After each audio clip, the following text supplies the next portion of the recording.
हाय बच्चों, आज मैं लेकर आया हूँ इलेक्ट्रोकेमिस्ट्री का काफी इंपॉर्टेंट टॉपिक जो कि है नर्स इक्वेशन। अब देखिए नर्स इक्वेशन क्या होता है, मैं आपको सबसे पहले समझाता हूँ। या समझिए नर्स इक्वेशन में हम करते क्या है। नर्स इक्वेशन बेसिकली क्या करता है, रिलेट करने का काम करता है किसको, इलेक्ट्रोड पोटेंशियल को। किसी भी रिएक्शंस का जो इलेक्ट्रोड पोटेंशियल होता है उसको रिलेट करता है कंसंट्रेशन ऑफ आयन। जो आयंस होता है उस इलेक्ट्रोड के अंदर उसकी कंसंट्रेशंस को रिलेट करने का काम करता है। अगर मान लीजिए आपके पास जो है कोई भी रिएक्शन, सपोज दैट ये है, इस टाइप की रिएक्शन आपकी लिखी गई है, तो यहाँ पे देखिए इस टाइप के रिएक्शन में हो क्या रहा है, यहाँ पे जो N प्लस है वो यम में कन्वर्ट हो रहा है। देखिए इसके पास जो पॉजिटिव आयंस है, जो पॉजिटिव आयंस आपको दिख रहे हैं वो कितने हैं, ये पॉजिटिव आयंस आपका जो है N पॉजिटिव आयन है और बाद में जाकर के ये जीरो हो जा रहा है, कोई चार्ज नहीं है इसके ऊपर। तो ये कंसर्ट यहाँ पे हम कह सकते हैं कि ये देखिए यहाँ जाकर के क्या हो जा रहा है, इसका ऑक्सीडेशन स्टेट डिक्रीज कर रहा है। दैट मींस ये रिएक्शन आपका जो है ये रिडक्शन टाइप की रिएक्शन है। तो ऐसे रिएक्शन के पोटेंशियल को हम लोग क्या बोलेंगे, रिडक्शन पोटेंशियल कहेंगे। अब जरा समझिए, अब नर्स इक्वेशन इस तरह के रिएक्शन को कैसे रिप्रेजेंट करता है, जरा इसको समझिए।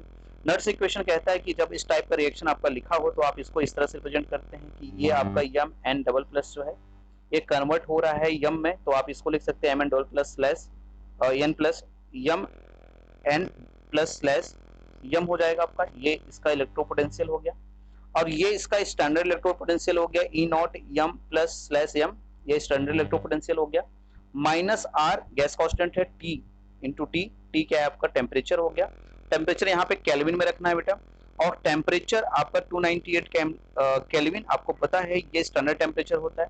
और जाओ यहाँ पे यन दिख रहा है आपको, यन यन जो आपको दिख रहा है ये यन आपका जो है नंबर ऑफ इलेक्ट्रॉन एक्सचेंज हो रहा है। जैसे यहाँ पे देखिए ये वाले केस में क्या हो रहा है, यहाँ पे यन इलेक्ट्रॉन एक्सचेंज हो रहे हैं, तो यहाँ पे यन की वैल्यू यन रखी जा सकती है। मान लीजिए आपको यहाँ पे यम के ऊपर क्या लिखा रहता, अगर यम के ऊपर सपोज दैट डबल प्लस लिखा रहता तो यम की वैल्यू आपकी क्या हो जाती, यन की वैल्यू यन आपका यहाँ पे लिखा जाता है 2। और जो यहाँ पे देखिए आपका जो यफ दिखाई दे रहा है ये फैराडे कांस्टेंट है। फैराडे कांस्टेंट की वैल्यू 96,500 होती है फैराडे कांस्टेंट, ठीक है 96,500 कूलम। और उसके बाद देखिए ये आपका ये नेचुरल लॉग लिखा हुआ है, ये जो आपका दिख रहा है आई एन, ये आपका नेचुरल लॉग है। और नेचुरल लॉग को आप लॉग में कन्वर्ट कर सकते हैं। बड़ी इंपॉर्टेंट बात आपको बता दूं, नेचुरल लॉग जहां भी लिखा हो उसको हम लोग लिख सकते हैं 2.303 लॉग 10, ये लॉग में कन्वर्ट हो सकता है। याद ये बात याद रखिएगा, किस कहीं भी नेचुरल लॉग अगर लिखा है तो आप उसको लॉग में कन्वर्ट कर सकते हैं, ठीक है। तो ये नेचुरल लॉग इक्वल टू होता है 2.303 लॉग में आ जाएगा ये। अब देखिए तो नेचुरल लॉग लिखा है ये आपका, ये देखिए ये हमेशा ऊपर प्रोडक्ट लिखा जाता है, नीचे क्या जाता है, लिखा रिएक्टेंट। तो प्रोडक्ट आपका क्या है यम, इसकी कंसंट्रेशन जो सॉलिड है, और यहाँ पे यम प्लस यानी कि आयन की कंसंट्रेशन यहाँ लिखी जाएगी रिएक्टेंट की। तो प्रोडक्ट अपॉन रिएक्टेंट, ये कंसेप्ट हमेशा याद रखिएगा। अब देखिए ये क्या कर रहा है यहाँ पे, अब क्या कर दिया यहाँ पे, देखिए मैंने क्या कर दिया, आप देखिए आपका सब कुछ वही है, कुछ चेंज नहीं किया गया। बस हुआ क्या, देखिए ये देखिए यहाँ पे सब कुछ वही लिखा हुआ है, ये भी वही लिखा है, माइनस आर टी है, आर टी अभी भी है, एन एफ अभी भी है। बस किया क्या गया है, यहाँ पे जो आपका ये नेचुरल लॉग था, नेचुरल लॉग की जगह मैंने यहाँ पे लॉग रख दिया। आपको पता है कि मैं जब भी लॉग रखूंगा तो इसमें क्या करूंगा, यहाँ पे मुझे 2.303 ये देख सकते हैं आप, और लॉग रखना पड़ेगा, तो ये पूरी वैल्यू हमारी लॉग में कन्वर्ट हो जाएगी। किसमें आ जाएगी, लॉग में। नेचुरल लॉग से लॉग में कन्वर्ट करने का यही फंडा है। और जो है देखिए यहाँ पे एक चीज और कि ये जो आपकी कंसंट्रेशन इसकी है, ठीक है, तो इसकी कंसंट्रेशन हमने क्या ले ली है, मोल प्रोडक्ट की कंसंट्रेशन, ठीक है। क्योंकि जो फाइनली आपका कोई भी स्टैंडर्ड सॉल्यूशन दिया जाता है तो उसका कंसंट्रेशन कितना दिया जाएगा, 1 दिया जाएगा, ठीक है, कंसंट्रेशन इसकी 1 मान ली गई। अब देखिए तो ये आपका इक्वेशन बन के आ जाता है इस तरह से कि अब ये नेचुरल लॉग में था आपका इक्वेशन, ठीक है, जबकि ये वाला इक्वेशन आपका किसमें है, ये लॉग के टर्म में है, ठीक है। अब देखिए इसमें जो कुछ कांस्टेंट जैसे आर टी जो और एफ दिखाई दे रहा है, ये कांस्टेंट की वैल्यू जो आपको बता देता हूँ, ये देखिए यहाँ पे, तो आप देखिए यहाँ पे अभी यहाँ पे जो था आपका ई एम प्लस से एम जो कन्वर्जन था ये इलेक्ट्रो पोटेंशियल था, बताया मैं अभी आपको, ये स्टैंडर्ड इलेक्ट्रो पोटेंशियल है। आर की वैल्यू होती है 8.31 रखनी है आपको, टेम्परेचर 298 रख दीजिए जहां पे टेम्परेचर है, और ये नंबर ऑफ इलेक्ट्रॉन लूज और गेन होता है ये फैराडे कांस्टेंट 96,500 कूलम्ब पर मोल होता है। अब यही वैल्यू क्या करिए, जो आर की वैल्यू है और जो फैराडे की वैल्यू, वही यहाँ पे पुट कर दीजिए किस इक्वेशन में, ये जो इक्वेशन था इसी इक्वेशन में, इसमें आप जो है यहाँ पे आर और आर टी जो है यहाँ पे रख दीजिए और आपका एन एफ की वैल्यू रख दीजिए। अगर हम ऐसा करते हैं, ठीक है, तो अगर ऐसा हम ऐसा कर दें तो हमें जो इक्वेशन मिलेगा, देखिए, तो substituting the value R and F, R F यहाँ रख दें तो हमें जो इक्वेशन मिलेगा वो कुछ इस प्रकार से मिलेगा, ये याद रखिएगा, ये इक्वेशन। और ये इक्वेशन आपने किस टेम्परेचर पे जनरेट किया है, 298 केल्विन के टेम्परेचर पे इक्वेशन आपको मिला है। ये इक्वेशन है नट्स इक्वेशन, इस तरह से मिल जाएगा आपको। तो ये लिख सकते हैं 0.5 में ये हो जाएगा। ये देखिए स्टैंडर्ड इलेक्ट्रोपोटेंशियल, जब भी आपको किसी भी सेल का इलेक्ट्रोपोटेंशियल निकालना हो तो आप क्या रखें यहाँ पे, उसका स्टैंडर्ड इलेक्ट्रोपोटेंशियल रख लें -0.591 अपॉन एन, जितने भी इलेक्ट्रॉन एक्सचेंज हो रहे हैं, यानी जितने भी आयंस के ऊपर पॉजिटिव चार्ज लगाओ नेगेटिव चार्ज लगाओ, इनटू लॉग हो जाएगा log 1 अपॉन कंसंट्रेशन ऑफ जो भी इलेक्ट्रोलाइट है उसका कंसंट्रेशन है, उसके आयन की कंसंट्रेशन कितनी है वो रखनी पड़ेगी आपको यहाँ पे। तो ये कंसंट्रेशन हो गई।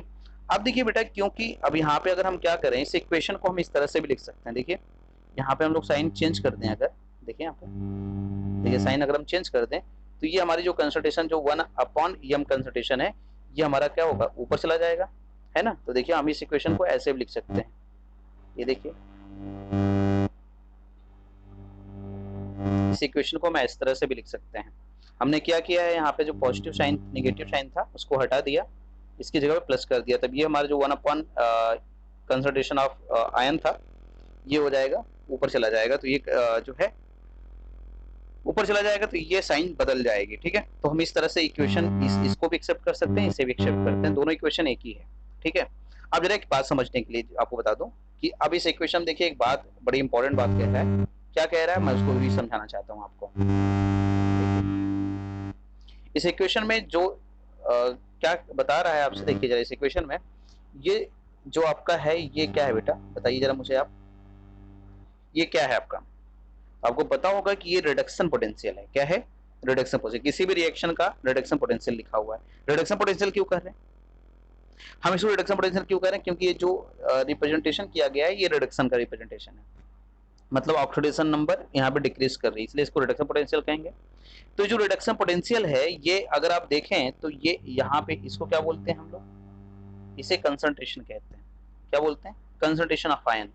तो आप देखिए इक्वेशन क्या कर रहा है, ये आपका जो इलेक्ट्रोड पोटेंशियल है बेटा ये डायरेक्टली रिलेटेड है किसके साथ, कंसंट्रेशन ऑफ आयन के साथ। तो ये देखिए आपकी बुक में कह भी रहा है यहाँ पे द रिडक्शन पोटेंशियल इंक्रीज, अगर रिडक्शन पोटेंशियल को आप बढ़ाएंगे तो increase with of the concentration of ion. इसका मतलब है कि किसी भी इलेक्ट्रोलाइटिक सॉल्यूशन में, किसी भी इलेक्ट्रोलाइटिक सॉल्यूशन में आयन की कंसंट्रेशन जितनी ज्यादा रहेगी, ठीक है, आयन की कंसंट्रेशन, ठीक है, आयन की जो कंसंट्रेशन है,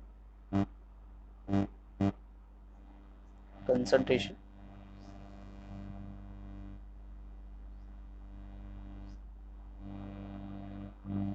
कंसंट्रेशन अगर बढ़ेगी किसकी, आयन की, किसी भी आयन की कंसंट्रेशन अगर बढ़ेगी तो उसके ई की वैल्यू भी क्या होगी, बढ़ेगी। यानी कि जो रिडक्शन पोटेंशियल होता है वो डिपेंड करता है किस पे, कंसंट्रेशन ऑफ आयन पे, याद रखिएगा। इसका मतलब याद रखना कि कंसंट्रेशन के डायरेक्टली प्रोपोर्शनल होता है, यानी कि ई जो होता है आपका ये डायरेक्टली प्रोपोर्शनल है किसके, कंसंट्रेशन ऑफ आयन के।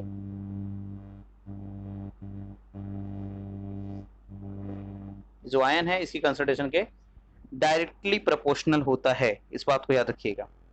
यानी कि अगर आप जो है आयन की कंसंट्रेशन किसी सॉल्यूशन में ज्यादा होगा तो उसका इलेक्ट्रोपोटेंशियल भी क्या होगा, उतना ही ज्यादा रहेगा। क्लियर हो गया ये चीज।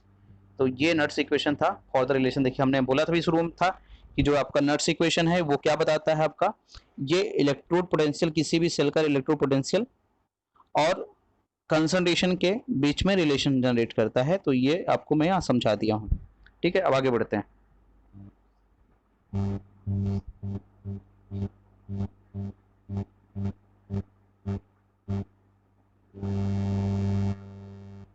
अब देखिए जरा एक एग्जांपल से समझते हैं हम इस चीज को,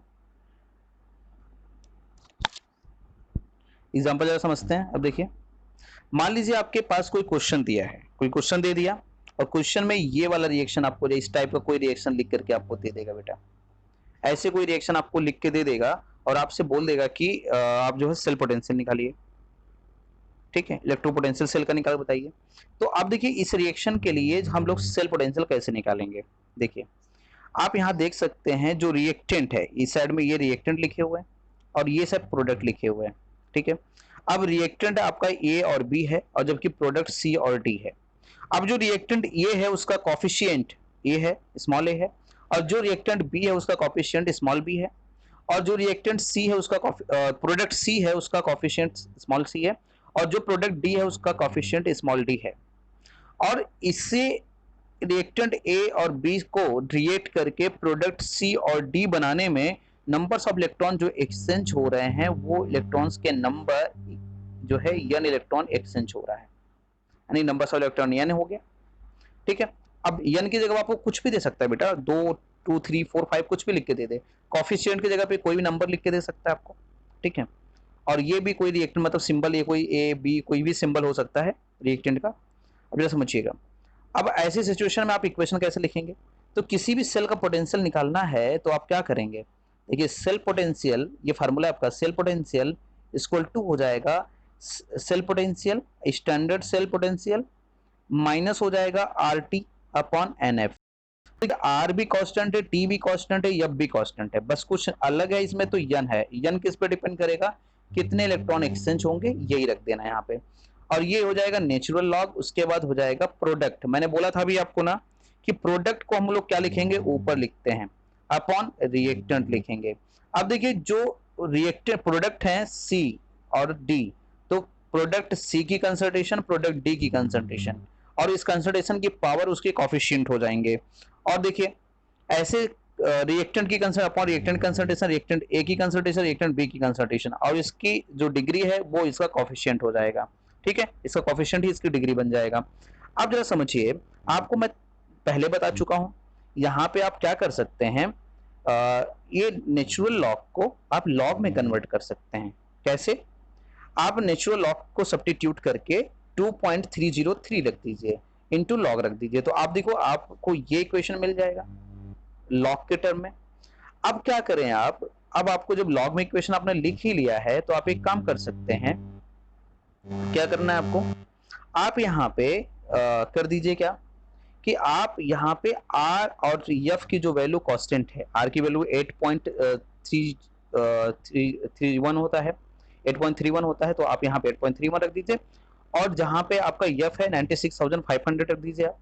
तो जो आप रखते हैं तो आपको पता होगा कि अभी थोड़ी देर पहले भी हमने किया था सेम इसी इक्वेशन में, हमने अगर R और F की वैल्यू पुट कर दी तो ये वैल्यू निकल के ये वाली आ जाएगी आपकी, है ना, ये वैल्यू निकल के आ जाएगी 0.0591 अपॉन n हो जाएगा। और n क्या है बेटा, यहाँ पे नंबर्स ऑफ इलेक्ट्रॉन एक्सचेंज, जो भी इलेक्ट्रॉन यहाँ पे रिएक्शन में एक्सचेंज हो रहे हैं वो रख देंगे आप। और ये देखिए रिएक्टेंट प्रोडक्ट अपॉन रिएक्टेंट लिख देंगे, तो ये इक्वेशन बन जाएगा। सारी कैलकुलेशंस आपको यहीं से करनी है, सारा वैल्यू पुट कर दीजिए, आपका आंसर आ जाएगा। अब अगर आपको लॉग नहीं आता, ठीक है, तो आप जब भी क्लास चलेगी आपकी, क्लास के समय आप अगर बताएंगे, अगर आप मोस्टली बच्चों को लॉग, अगर लॉग की प्रॉब्लम होगी, लॉग निकालने में प्रॉब्लम होगी, तो मैं एक सेपरेट वीडियो लॉग के लिए बना दूंगा, लॉग कैलकुलेशंस के लिए, आपको लॉग में एकदम बिल्कुल डाउट नहीं होगा, ठीक है। वैसे एनसीईआरटी के लास्ट में जो है आपका जो बुक है, जिस बुक को आप पढ़ रहे हैं, इस बुक के लास्ट में आपको लॉग के कैलकुलेशंस के बारे में दिया हुआ है, ठीक है। फिर भी अगर आप समझ नहीं पाते हैं तो आप बिल्कुल कमेंट करके बताएं, मैं आपको लिए एक नया वीडियो जनरेट करूंगा स्पेशली लॉग को समझने के लिए, ठीक है। तो ये करना है आपको। तो यहाँ तक आपको समझ में आ चुका होगा, मैंने आपको नट्स इक्वेशन भी बताया और नट्स इक्वेशन का डेरिवेशन भी सिखा दिया। तो इस तरह से आप नट्स इक्वेशन का डेरिवेशन किया, और नट्स इक्वेशन में हम R और T की वैल्यू और F की वैल्यू कैसे रख के सब्स्टिट्यूट करके वैल्यू निकालते हैं, और उसके साथ साथ मैंने एग्जांपल भी समझाया आपको, जिससे बहुत ही इजी हो जाता है समझना ये एग्जांपल, ठीक है। तो आप नट्स इक्वेशन से रिलेटेड जो क्वेश्चन उसको जरूर सॉल्व करें। Best of luck.